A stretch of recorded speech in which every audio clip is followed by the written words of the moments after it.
Welcome back again to Ritualise Your Life Challenge. I'm Sharada Devi. I've been with you now for the last 6 days. Today's day 7, step 7.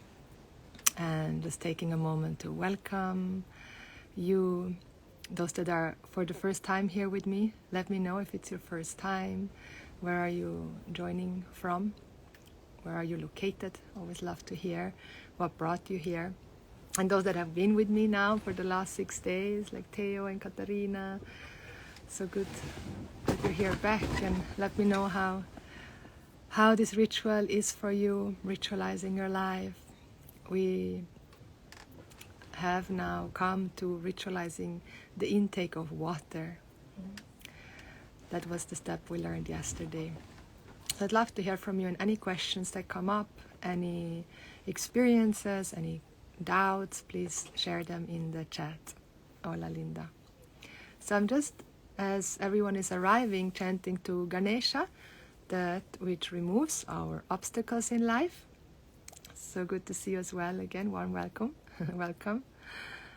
And we're going to chant to Saraswati. She is the goddess of knowledge, of words, of communication, and so that this next step that we're initiating can really land in our body, and we can incorporate these teachings and tools into our life and see how our life can be transformed in simple yet very profound ways. Om Gam Ganapataye Namaha. Om Gam Ganapataye Namaha. Om Gam Ganapataye Namaha. Aim Hrim Om Saraswatyai Namaha. Aim Hrim Om Saraswatyai Namaha. Aim Hrim Om Saraswatyai Namaha. Om Shanti Shanti Shanti. Om. Okay, so I'm seeing Sophie joined and there's Ulrika. Okay, no questions. I guess everything feels all right. So here it is loud again here in the south of Portugal. It's very windy and you probably hear this, and sometimes it can be quite challenging to have this sound in the back. It is interesting to have the wind so strong here. Hello, Eliana and Mariana. The wind is what a beauty, it brings so much movement, and it can also be a little bit churning. I can feel my being is a little bit agitated almost by the wind. I'm not so used to so much wind, and for a Vata constitution in Ayurveda, we have the 3 doshas, Vata, Pitta and Kapha, and Vata is the constitution of the air, and so then the air also really invokes the movement. And so I'm just sharing this with you because as soon as we share what's going on in our heart, right, then things can release. We don't need to keep it, and we can just express what is alive for us in this moment. And so I think it's a practice also for you, like you can share with me what is alive for you, what these rituals or these different steps have brought up for you. We share with each other, and in this sharing there can be so much release, so much being seen and held in our process. So that's why I'm sharing with you that this wind here is very intense for me and I feel it in my body.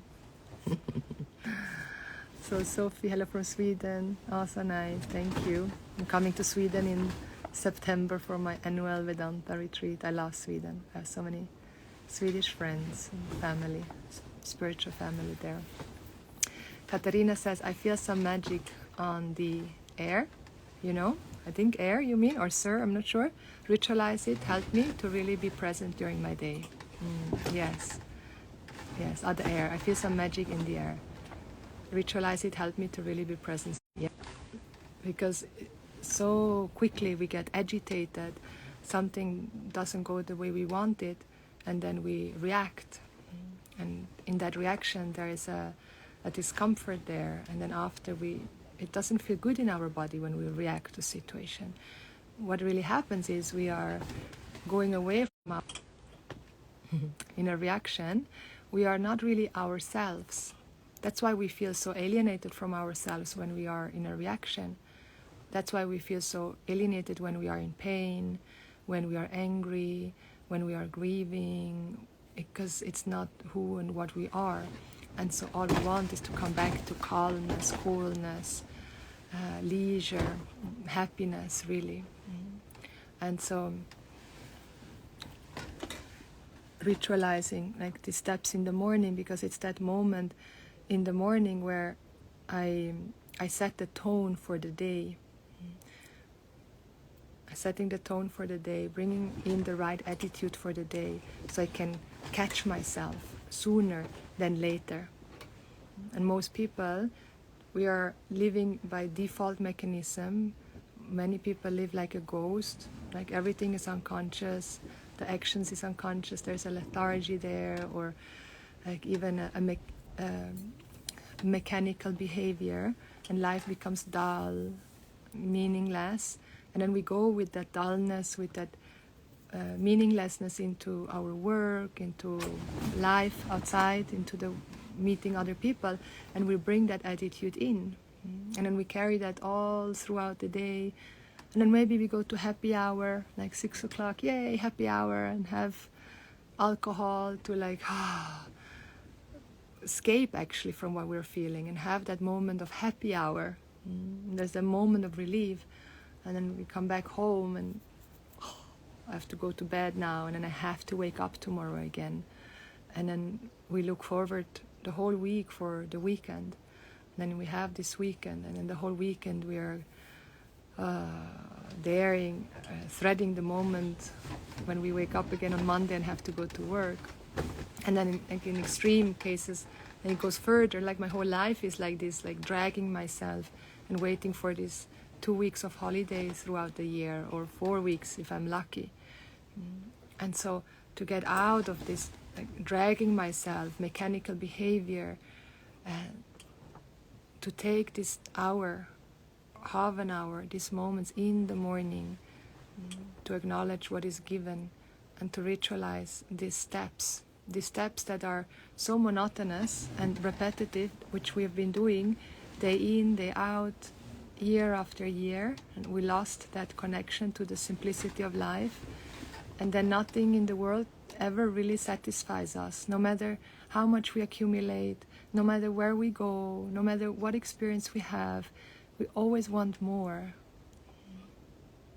We always want more. And you know, and that desire, like that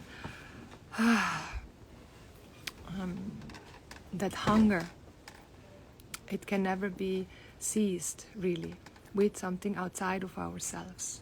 It's just impossible. And so that is a discovery that we make as a human being, and it can be quite shocking once we discover and once we wake up to this fact that nothing can really ever seize my appetite, my hunger. So is that the truth? Is that really real? And so then all these fundamental questions start to pop up. And then the Veda says, well, from one standpoint it is real. Nothing can really satisfy us and seize this hunger. But from another standpoint, you're not hungry. You don't lack anything. You're everything you already want to be here and now.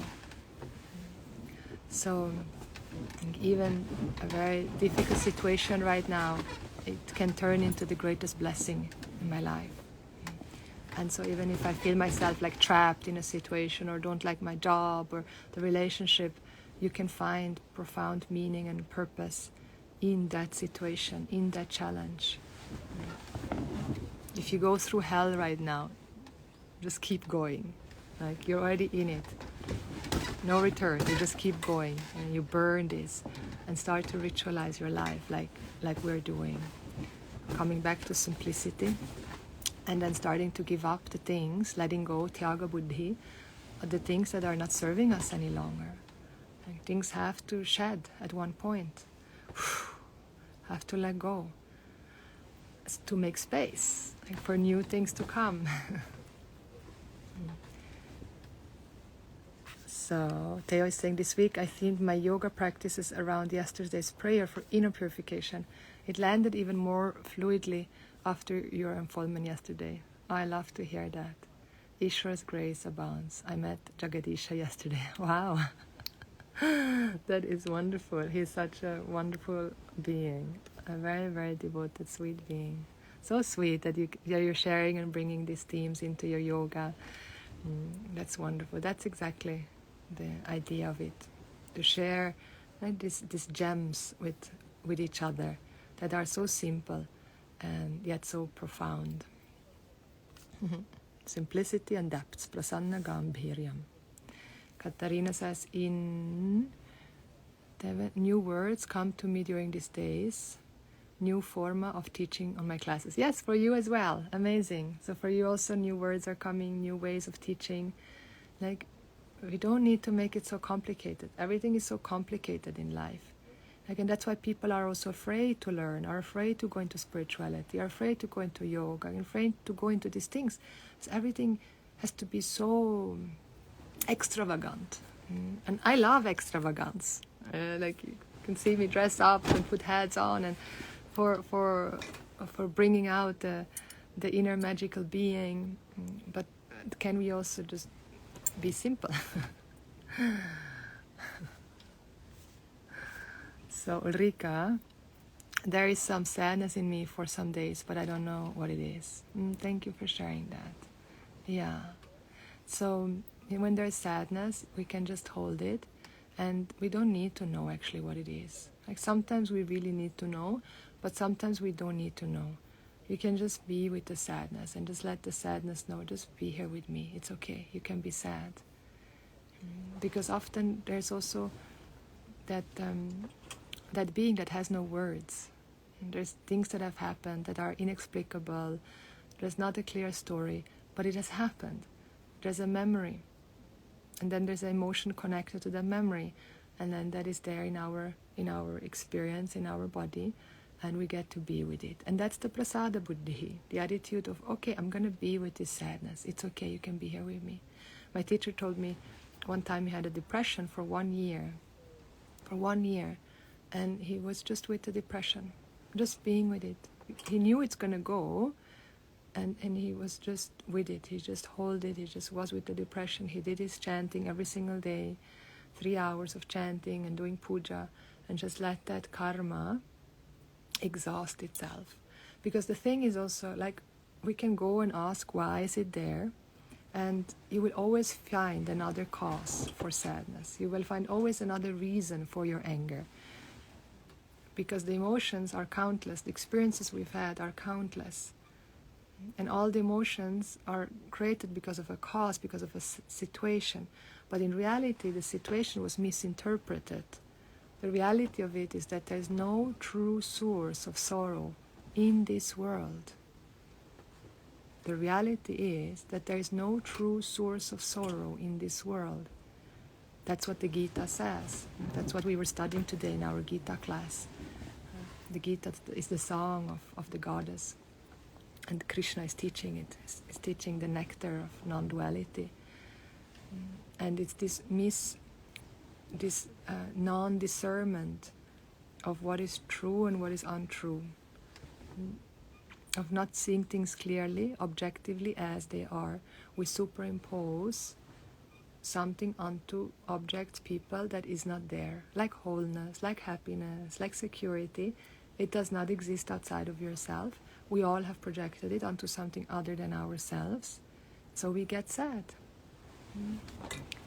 And so the sadness is there, and we get to be with the sadness. And if we love it, don't resist it, it will go. Right? Because there's no one in there that says you shouldn't be sad. That's maybe the inner judge that says that. But the self, yourself, which is unconditional love, has no agenda for sadness to be different. The sun is never ever affected by the weather. It can be thunder, and it can be lightning, it can have hails. The sun could not care less. and is never ever affected by whatever is going on in the outside weather. And that's the truth of you, like yourself is never ever affected by whatever happens in your mind, in your heart, in your body. And yet you experience it. And so if you experience it, it means it's there for you to experience. But the nature of every experience is it comes and it goes. That's the nature of an experience. It is to be experienced, it comes and it goes. And what is that which does not come and does not go? What's the nature of every experience? The truth, the essence, the sara, that is you. You that is unaffected, just like the sun that is unaffected by whatever happens in the weather. You are never really affected by what happens in your mind, in your body. We are because we make a judgment upon it and we have an agenda for it to be different than what it is. And then once we drop with that agenda, you command happiness that has no reason. Om namaha, om namaha, om namaha. So we are with what is, and then that's what we mean. We are not spiritually bypassing. Like there is no negation of the sadness. There is no disassociation of the sadness. We're not bypassing our human experience. We are just with it, because God, Goddess, universe, sacred being manifests in the form of sadness. And then we inquire into it, like not like why, like why is it there, and then trying to solve it within psychology. Yes, we do it for a certain time, but then eventually we ask the question, is there really a true source of sorrow there? And then the Veda says no. Nothing in reality is really capable or is a true source, a true cause for sorrow, for suffering. So many of you are here. Luisa, Erin, Vera, Martina, Hinky, Amrita, Matilda, so sweet to see you all. Mystical, welcome back. I see so many of you coming back that have been here now for a few days. That is very inspiring. Rebecca is back, Alexandra, Sasha, Erle, Dagmar, wonderful. So let's do a little recap of the 6 steps. And so the moment we wake up, or before we wake up, acknowledging that we have been given a new day. Like today, we all have been given a new day to live. Anandoham. I am limitless fullness. And just before I wake up, or when I wake up, that moment where I have not yet identified with anything.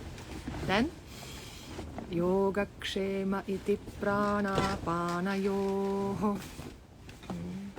Pranaha, apanaha, in the inhalation, in the exhalation, I see the infinite intelligent being, sacred being, in the form of inhalation, in the form of exhalation. And the universe makes sure that you receive what you need, yogaha, and the universe makes sure to kshemaha, protect. It makes sure to protect for you what you have already, and it makes sure yogaha to help you gain what you have not yet gained. That's the yogaha. Yogaha, it helps you to gain what you have not yet gained. Kshemaha, it protects for you what you already have.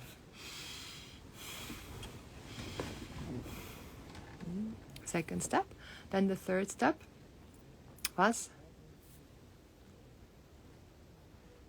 Karagre Vasate Lakshmi Karamadhye Saraswati Karamule Sthita Gauri Prabhate Karadarshanam. Sanctifying all our actions of the day, so that I become a contributor. I get out of competition. Competition will lead to guaranteed suffering. Like even within the spiritual world, within the yoga studios, within the coaches, within this world, in the spiritual world, where we are supposed to support each other. Like we're not supposed to only support each other within the spiritual world, we're supposed to support each other within all worlds. But especially in the spiritual world, we would think so, or in the mystical world. But even there, like I've been living in Bali for 16 years, and even there, like I hear people speaking, oh, my competitor in this yoga studio, my competition in this yoga studio over there. And even within this world, people see each other as competitors. It's sad. It is like that. There's a reason for it. But we also don't need to get upset about it. Like, if that is what is needed in order to grow, then that is what is given. But we can get out of that competition, and I can see, like, this is not my competition. We are doing here what the universe is doing. We're contributing, and there are 8 billion people on this planet. Trust me, there are enough people, so many people that are hurt, that are suffering, that are longing, like, to have a teacher, a guide, a mentor. Like, for everyone, there is someone there. And like me, including myself, I love going to different teachers, different people, because each and every one has some jewels. Each and every one has their life lessons that they went through, have their experiences, and they can share something precious with me. Like, how sad would it be if my teacher would have told me, no, you can only stay with me and you cannot go with anyone else. Ooh, watch out. Right? No. Right? So when we sanctify our action, we're here to remind us we're not here to compete, we're here to contribute, because through contribution we grow. How much we want to grow? And the seeker, the mumukshu, desires to grow to a very high degree. Swamiji would say, in order to gain moksha, freedom, liberation from all suffering, you get to grow and become as big as the universe. That is really big, right? To become as big as the universe. How do I become as big as the universe? And from one standpoint, you don't become, because you are already bigger than the biggest. But from the relative standpoint, you as the human being, you become as big as the universe through your contribution. I do this action as an offering to the universe in the form of, to God, God as the sacred being, in the form of this universe, I contribute. And whatever I contribute to you, I contribute it to everyone, because you are everyone. So it doesn't matter if it's one person, if it's 100%, it does not matter. One person is enough, because that one person is the whole universe. And that one person can trigger every single button in you also. Like, it's that one person that can show us exactly where we need to grow and can stretch us so profoundly. And so we want to be stretched because we want to grow. We want to see where we have projected our happiness and security onto something other or someone other than ourselves. And so through contributing, through offering my actions, where it's not about what can I get, it's what can I give, I grow. I mature as a human being, and I start to take responsibility for my emotion. I do not vomit my pain, my suffering. The wind is very strong, right? Yes. I do not give it to someone else. Today in the class with my Devi temple, which is my membership, we were looking into the story of the churning of the Milky Ocean. And there we saw how all the beings were after the Amrita, the nectar of non-duality, the nectar, the elixir of immortality. And everyone in all the lokas means the fields of experiences. Probably the word location came from the Sanskrit word loka, location, a place of experience. In all the lokas, they heard about this elixir of immortality. And so everyone wanted it. But in order to get it, they had to bring up all the poison that was there. They had to kind of move through the poison that was lying at the bottom of the ocean, because the elixir was deep down in the bottom of the ocean. And so all this poison surfaced, and it was so poisonous that it destroyed the animals and the lands. It was so poisonous, like 100,000 atom bombs. It was so poisonous, and it would destroy all the lands. And so they had to ask for help. And so here just short, but like the story shows us here that when we inquire, when we want to grow really, a lot of gunk comes up, a lot of shit. You know, our shit starts to come up. The pain, the disappointment, the hate, the rage. It's not always pretty. It can look very ugly, but it has to come out. But it has to come out in a way so it doesn't hurt other people. Hello, sister from Poland. Much love to you back. Like the poison, if it goes to the people around you, then you hurt them, and you kill. Like the hate, the pain, it can kill someone. In worst case scenario, literally, we see all these wars that are going on around the world. It's all this pain that people are carrying in and projecting it outside of self of them, and engage in this war. And so we all have also our own war going on with our family, with our partner, with our children. And so this is where we get to pay attention. And that's why we remind us in this step 3, when we wake up in the morning, to sanctify all our actions so that I protect me and the people I love. Because you do not want to hurt the people you love, do you? You want to care for them, you want to protect them, you want them to shine, you want them to continue being in your life. But if you project your pain and give them your pain, your poison, they will not stay. And they should not stay either. No one needs to be the waste, like how you call it, where you dump your waste. Yeah, you know what I mean, the place you dump your waste. And in the same way, you shouldn't be the rubbish bin for anyone else either. If they're in an unhealthy relationship and they are projecting their pain onto you and acting out and are hurting you verbally or emotionally, or what to think of physically, fire line. No, you do not accept that. So, like when we talk about the sanctification of all our action in this step 3, and the glad acceptance of the result that comes in from the universe, I do not mean to just accept emotional, verbal, physical abuse, of course. That's, you draw the line. You have a prayer for this person. If you would be them, you would have done the same. You probably have. That's why they are back in your life. But for you to learn the lesson. And then you cut this cord.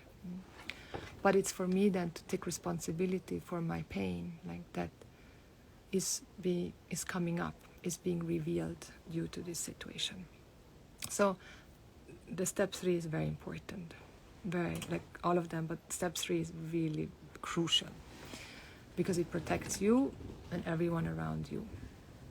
So then step 4 we saw is a little bit more unusual, but actually not either. It's such a beautiful step where we sanctify our ability to give birth, our fertile days, infertile days. But even if I'm not a woman and I'm a man or non-binary, I honor the creative womb, the source of creativity, the source of creation, and establish a relationship, sanctify this creative potential. Then we have had number 5, earth, where we go out of the bed and we can, very simple mudra, place the hand on the ground and offer our gratitude to the earth and receive her blessing and bless us and everyone else. We had the more elaborate mudra as well, Om Bhumi Devyai Namaha, honoring the earth and ask her for protecting me throughout the day, wherever I go. May she protect me, and may I pay attention where I go, how I go, so I don't have any accidents, which they don't really exist, they're only incidents. And then yesterday we ritualized our water drinking, the drinking of water. Om Achyutaya Namaha, Om Anantaya Namaha, Om Govindaya Namaha. So you can do it when you drink from the tap, or maybe you have a glass of water next to your bed. So this, like first sips of the water, invoking to purify my body, my temple, and to be nourished throughout the day And then you can bring in this mantra throughout the day when you drink water. So now, step 7, this is also a little bit an unusual one. I did this actually. I did this a 36-step guide quite a few years ago when I was really, really very much into fertility awareness. I was also like deep in my relationship, and we had a lot of love making and intimacy. But in any way, like, this is great. Like, I was just smiling because I remembered when I did this whole puja guide, and so now step number 7 is checking mucus. So basically, it is the goddess, infinite intelligent being in the form of mucus, right?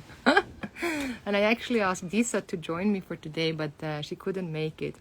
And so I'm just going to give you the very basic knowledge about the beauty and the depths of the mucus. At one point, I taught it a few times. I was more eloquent in my words, but I just keep it simple for today.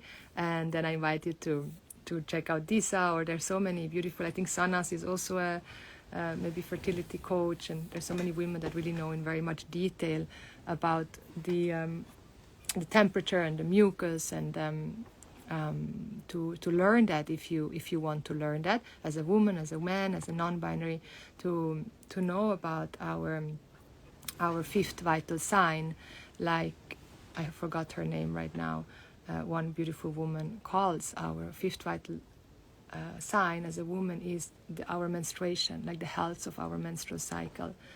To know what are my how is my vitality, my health, and a healthy mucus also. Like the healthy mucus means a mucus that is not too strong in smell, is not like brown or yellowish. A healthy mucus would be like a cloudy texture, or it could be very clear. We look at that now. So also looking at the mucus, we know if we are in good balance. And so I did this for quite a long time, many years. At the moment, I'm just honest with you, I'm not checking it regularly. I will do it again, but I do pay attention. So I don't check it all the time because I've done it for many years. To really make sure that this method works. The method that I was following is called the Justice method, and they really say, like, you have to check the mucus every time when you wake up, before you go to pee, after you pee, before you go to poo, after you poo, when you take a shower. Like, you really basically check your mucus. You pay attention the whole day, and then in the evening you write it down which one was the most fertile mucus. And I've done this, and so with the time, at the beginning, it felt like, what a thing to do, like I can never do that is way too complicated. But then I did it, and it became like a second nature. It became like a way of living, to just check the mucus for a moment. And then it was really fun, because then you kind of get in touch with all these different types of mucus, and long mucus, and different textures, and it becomes very intimate and very beautiful, and also a really beautiful way to neutralize all disgust or all shame around our mucus. Our sacred fluids, really, like the sacred elixirs, beautiful amrita. And so Disa is like, she is a specialist, and I invite her another time to join. So basically, here, step number 7 is, in this mucus or absence of mucus, in this mucus or absence of mucus, I invoke the goddess of fertility. And so how we do it, so it's basically before we go to the toilet, and before we pee, how the method works is that you take a piece of paper, and then you swipe from your yoni backwards, so from the front backwards to the anus, over the perineum, and you check for the mucus. And the mucus, here, swipe with the toilet paper from front to back to check the mucus. And so the cervical mucus basically appears prior to ovulation in rising levels of estrogen, and stimulates the Krebs lining, the cervical canal, to produce mucus. when estrogen reaches its peak production around ovulation day, that's when it reaches its peak. And the estrogen peak corresponds with the mucus peak. So the cervical mucus prepares the way for the sperm, enabling them to live until ovulation occurs. Because the sperm cannot really live with very long, it dies within the seconds without mucus. And so the sperm requires cervical mucus to survive. The sperm, in the absence of cervical mucus, will die within hours or even minutes when deposited in the yoni. In the presence of cervical mucus, sperm may live from 3 to 5 days and wait for ovulation to occur. Once ovulation has occurred, the rising levels of progesterone cause the cervical crypts to stop producing mucus, since sperm survival is no longer necessary. And so basically, like the cervical mucus that we produce, and it comes out of our cervix, is different from arousal fluid or ejaculation fluid. It's a mucus, and that comes out of our cervix, and it changes in color, it changes in consistency throughout our cycle. And then there are days where we have no mucus at all. Those are called the dry days. And in the dry days we are infertile, which means we cannot become pregnant. And so basically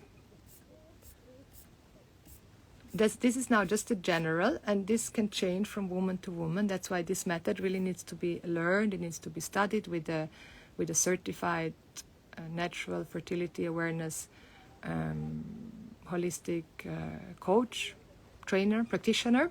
So it's a proper study of 6 to 12 months to really learn, so that we can really read and really know when we're fertile and infertile. But in general, like during menstruation, the myth is that we are not fertile at all during menstruation. But that's a myth.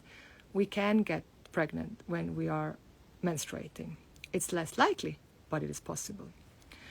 But we don't really check the mucus during menstruation, because it's very difficult during menstruation to differentiate between the menstruation and the cervical discharge. Then, for many women, there is an infertile phase between menstruation and ovulation. There's for some, it can be 1 or 2 or 3 days. Some don't almost have these infertile days. Depends the length of your cycle. So during these infertile days, you do not have mucus. It's dry. If you have mucus, then we can also see, there's a lot of discharge, for example, or it's like a little bit smelly or yellowish. Then you also know, there's maybe some pH, it's called imbalance, or maybe there's some maybe even some infection or something. So that's why it's so good to check the mucus to know our state of health. And then when we come to ovulation, the days before ovulation, we start to produce mucus, and the mucus starts to, from being like small mucus and more white mucus, it starts to become longer and more clear.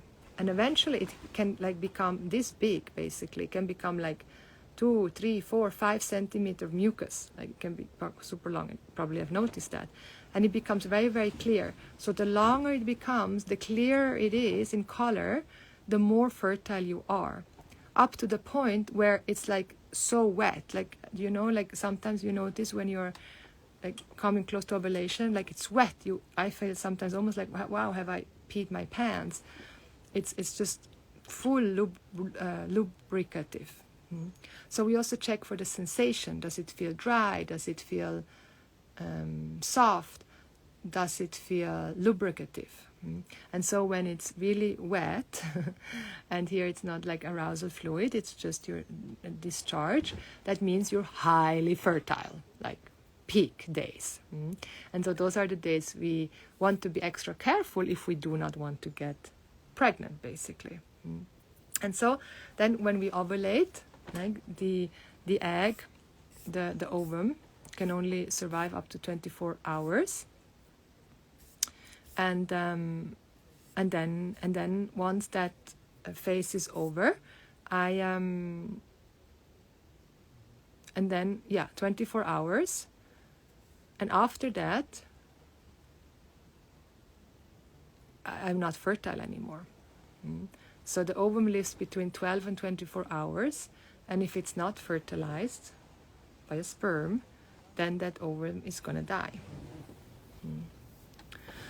So basically, after that fertile phase, we become infertile again, and you start to see that because now the lubrication is less, the mucus becomes smaller, the color starts to change, it starts to become more like snow until you start to dry out, and then it's dry.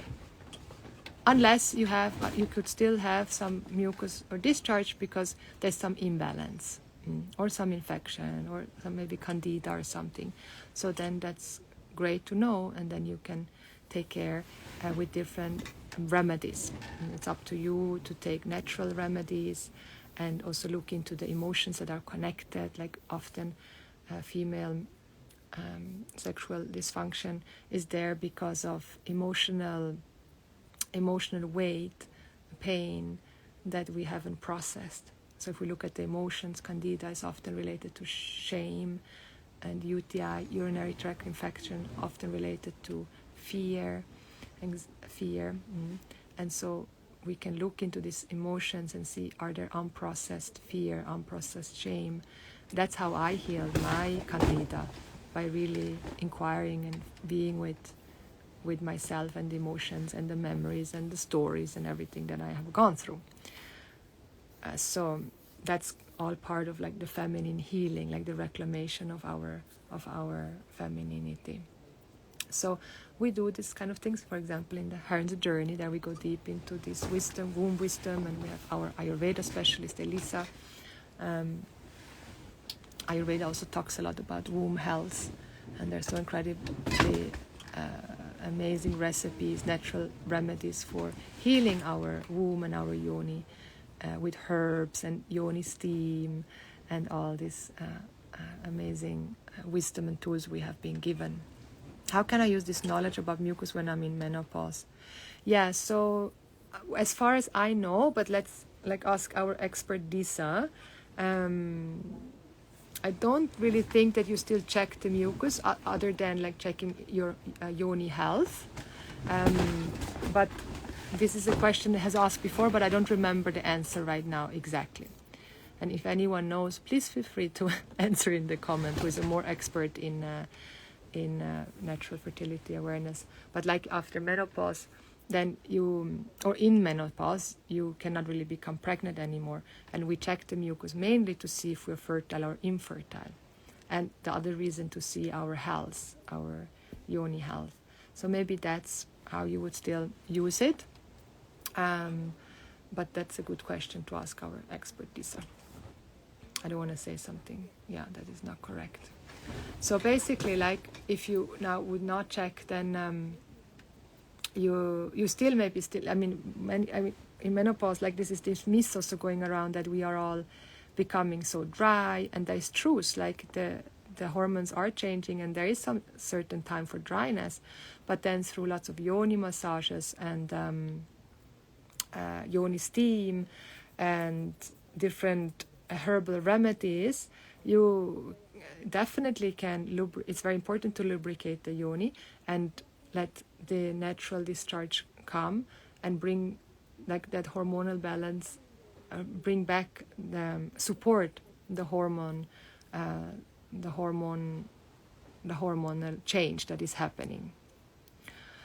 So that's a big topic when we come to menopause, because there's so many myths, like the dryness and that we lose our libido.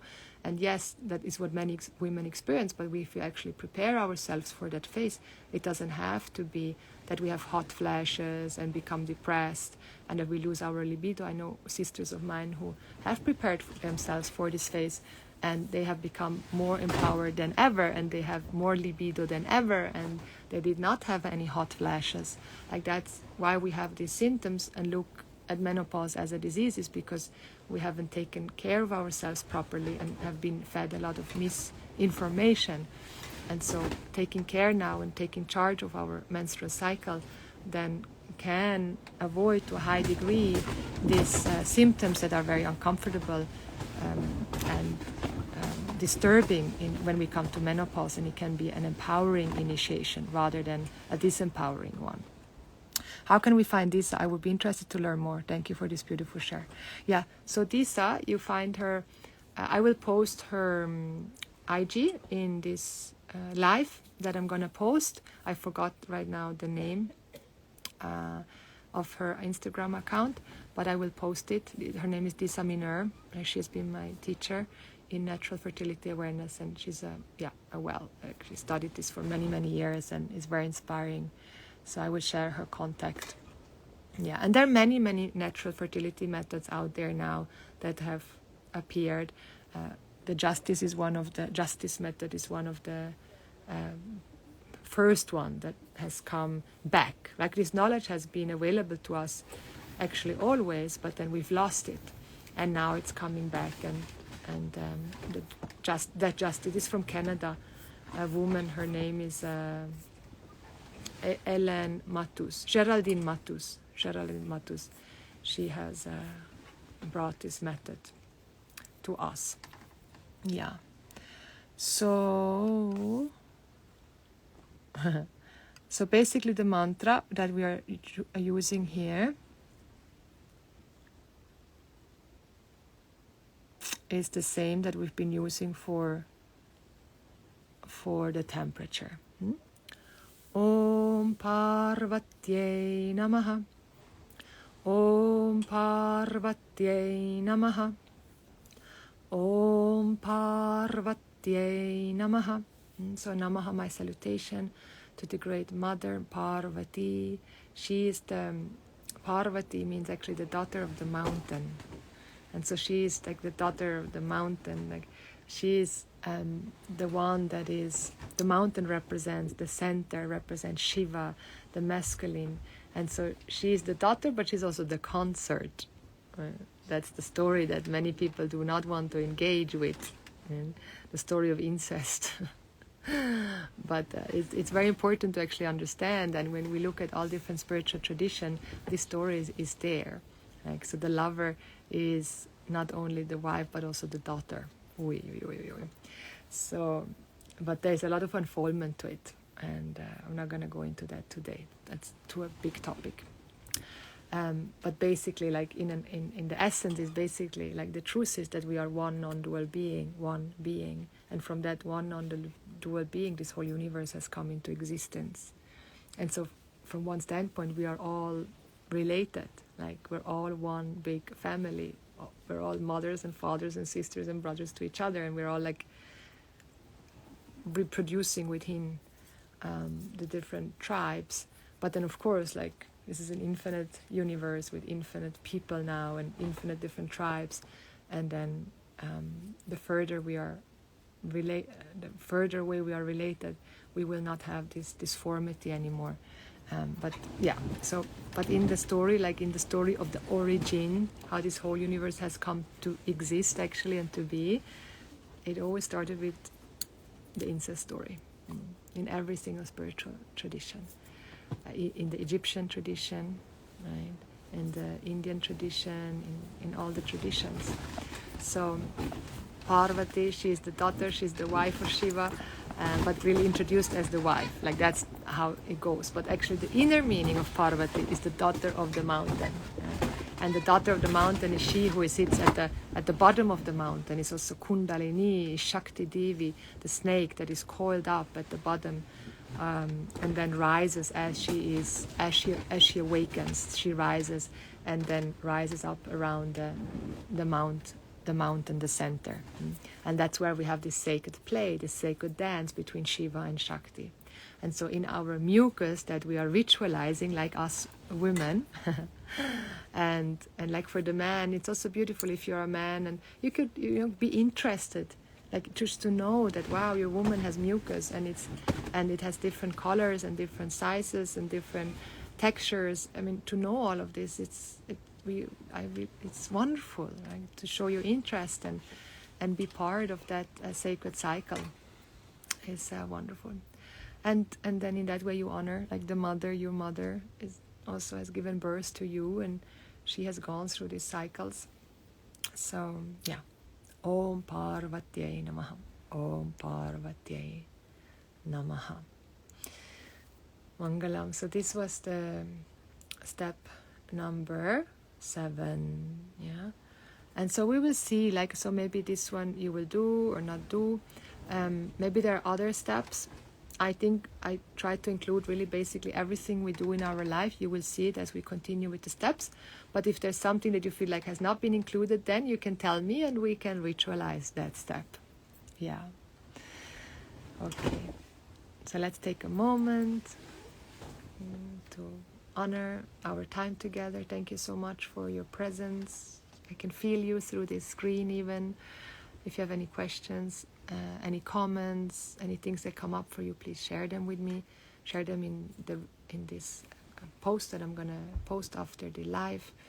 You can send me messages, and I invite you to join me for Guru Purnima, which is a very special day. It's the full moon on July 21st, where I have a full day dedicated to Dharma, to the truth, the knowledge, the teaching, to encourage you to fully shine in this world.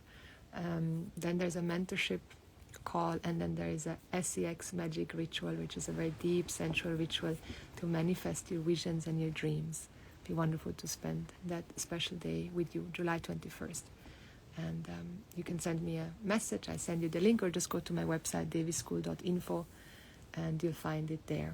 It's called Dharma and SEX Magic. Thank you so much, everyone. Much love. And if we wake up tomorrow, see you tomorrow for step 8. Om.